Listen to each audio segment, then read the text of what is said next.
Hey guys, what's up? How are you guys doing?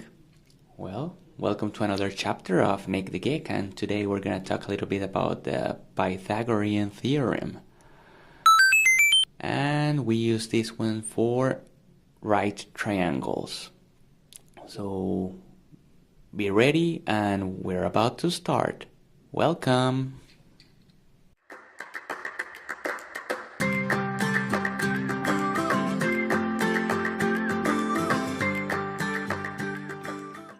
One of the first things we have to know about this kind of procedure is that a right triangle has a very interesting feature. As we can see right here, we can see that one of the angles is 90 degrees. That's one of the most important characteristics of a right triangle.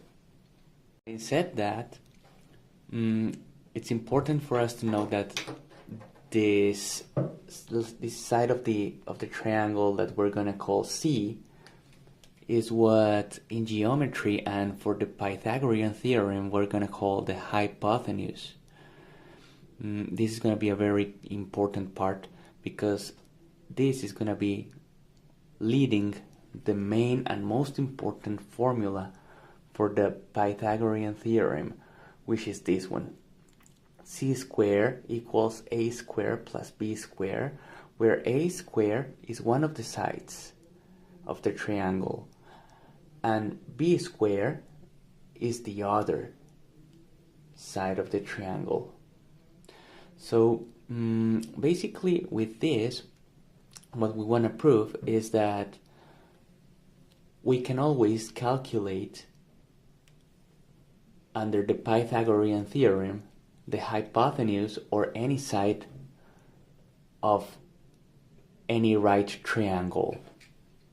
As an example, let's suppose that we have a right triangle where one side equals 2 and one other side equals 3. So if we want to use the Pythagorean theorem, we might say that the hypotenuse, which is the side C, is going to be calculated using the formula that we have here. How do we do that? Well, c squared is going to be equal to 2 squared plus 3 squared, which is equal to 4 plus 9, which at the same time is going to be equal to 13. So c is going to be the square root of 13, but as we will see, a squared root might have a positive side and a negative side. Since we don't use the hypotenuse as a negative number, then c should be a positive number, and that's why we're using c equal to square root of 13. So that's going to be our first example. We're going to work on our second example here. Okay, here's another example, a little bit more complicated. This time we're gonna call one side of the triangle x, and then we're gonna put a number on the hypotenuse, which is gonna be 9, and the other side is gonna be 2.